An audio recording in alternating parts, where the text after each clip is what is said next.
Both campaigns are continuing to hit swing states. Today, former President Trump campaigned alongside a former political target of his, Governor Brian Kemp of Georgia. The two are at odds over the aftermath of the 2020 election. Kemp has since endorsed Trump.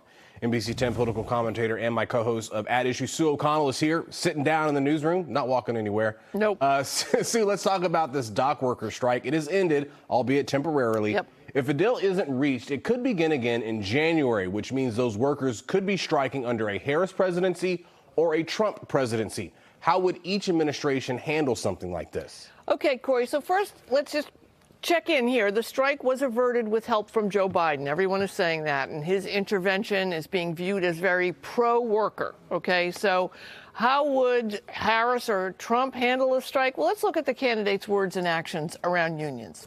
Harris received a 98% score from the AFL-CIO on her voting record when she was in the Senate.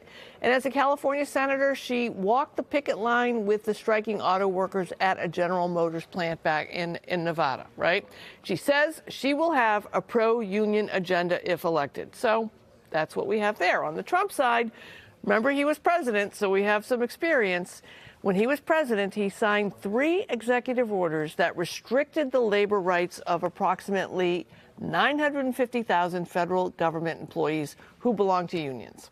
And on the campaign trail, he has said he hated to pay overtime to workers and he preferred non-union workers.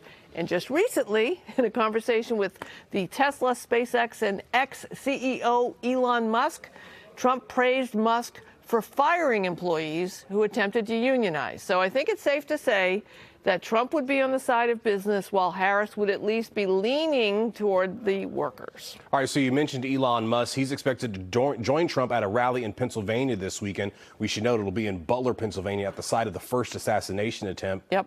What type of voter is Musk supposed to be attracting here? We know he's a Trump supporter. We definitely know that. But like Trump, he is no stranger to controversy. He is well known for amplifying misinformation on the social media network he owns. So how does he help the campaign? Yeah, right now Musk is busy on X creating trouble for people trying to respond to to Georgia, to the hurricane. Look, one category of voter that Trump is courting is the tech bro. And tech bros generally are considered mostly young, mostly white, mostly affluent, mostly men. They work in the technology sector. They are associated with Silicon Valley. They like startups. They like disruption. They like crypto.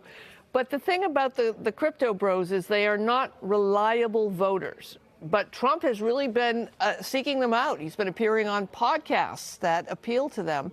And J.D. Vance, his running mate, is technically a wealthy tech bro. So Elon Musk does help Trump with that voting constituency. Musk has been erratic and has attacked Kamala Harris on X. So we'll see what he says at the rally. But again, this is such a close election that every little bit that gets a candidate a vote helps. All right, we got a rare appearance of President Biden in the White House press briefing room. Yeah, right. He was asked if this year's election will be secure. He said yes, but then he went on to say he can't promise it's going to be peaceful. What's he talking about?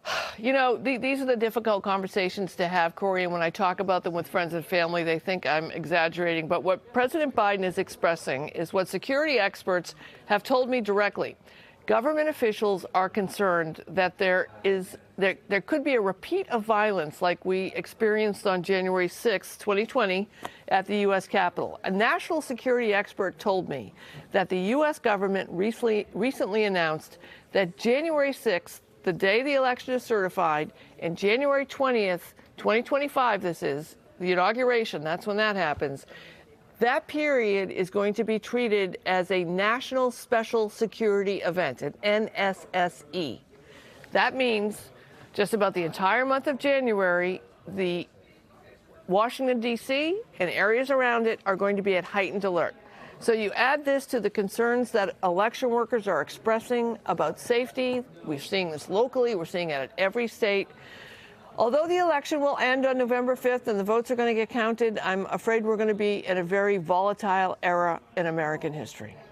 All right, Sue, thank you for your insight as always. We appreciate it. And remember, we cover all the latest political headlines at the national and local level every Sunday morning on NBC 10 Boston. It starts at 10:30 with Meet the Press, moderated by Kristen Welker. And then after that, you can join me, Sue, and Matt Pritchard for the latest edition of At Issue.